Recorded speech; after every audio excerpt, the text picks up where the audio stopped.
একদিকে সরকার প্রধানের নিরাপত্তা ব্যবস্থা বজায় রাখা, অপরদিকে নাগরিকদের জীবনের স্বাচ্ছন্দ্য নিশ্চিত রাখা। এই দুটোর মধ্যে ভারসাম্য রক্ষা করেই এসএসএফকে তাদের নিরাপত্তা কৌশল প্রণয়ন করতে হয়।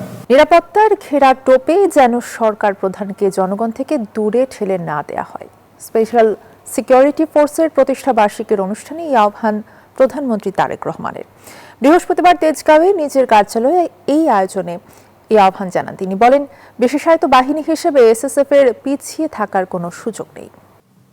রাষ্ট্র ও সরকার প্রধান সহ অভ্যন্তরীণ ও বিদেশি অতি গুরুত্বপূর্ণ ব্যক্তিদের নিশ্চিদ্র নিরাপত্তা প্রদানের প্রধান দায়িত্ব বিশেষায়িত বাহিনী স্পেশাল সিকিউরিটি ফোর্স এসএসএফ এর। 4 দশকের গৌরবময় পথচলা উপলক্ষে প্রধানমন্ত্রীর কার্যালয়ে বসে বাহিনীর প্রতিষ্ঠাবার্ষিকীর বিশেষ আয়োজন। Spanish digital print tiles, ATI tiles, এক টাইলসে জীবন পার।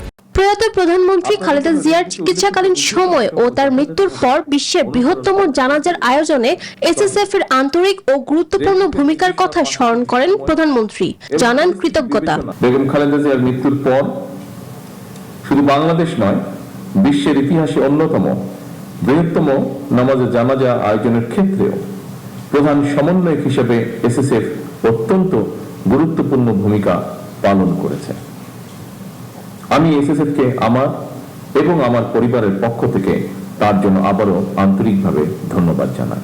বলেন, নাগরিক জীবনে স্বাচ্ছন্দ্য এবং সরকার প্রধানের নিরাপত্তার মধ্যে ভারসাম্য রক্ষা করেই কৌশল প্রণয়ন করতে হবে এই বাহিনীকে। একদিকে সরকার প্রধানের নিরাপত্তা ব্যবস্থা বজায় রাখা, অপরদিকে নাগরিকদের জীবনের স্বাচ্ছন্দ্য নিশ্চিত রাখা। এই দুটোর মধ্যে ভারসাম্য রক্ষা করেই এসএসএফকে তাদের নিরাপত্তা কৌশল প্রণয়ন করতে হয়। আমি মনে করি এই ধরনের পরিস্থিতিতে সুষ্ঠু এবং সমন্বিতভাবে দায়িত্ব পালনের মাধ্যমে এসএসএফ এর কর্মদক্ষতাও প্রতিভাত হয়ে ওঠে। এসএসএফ এর নতুন অত্যাধুনিক ফায়ারিং রেঞ্জ উদ্বোধন করেন প্রধানমন্ত্রী। বাহিনীর সদস্যদের পেশাগত কর্মদক্ষতা বাড়াতে দেন প্রয়োজনীয় নির্দেশনা। চ্যালেঞ্জ মোকাবেলায় আধুনিক ও যুগ উপযোগী প্রশিক্ষণের মাধ্যমে নিজেদেরকে সার্বক্ষণিক প্রস্তুত রাখা অত্যন্ত জরুরি। ফারজানা রিয়া, নিউজ 24, ঢাকা।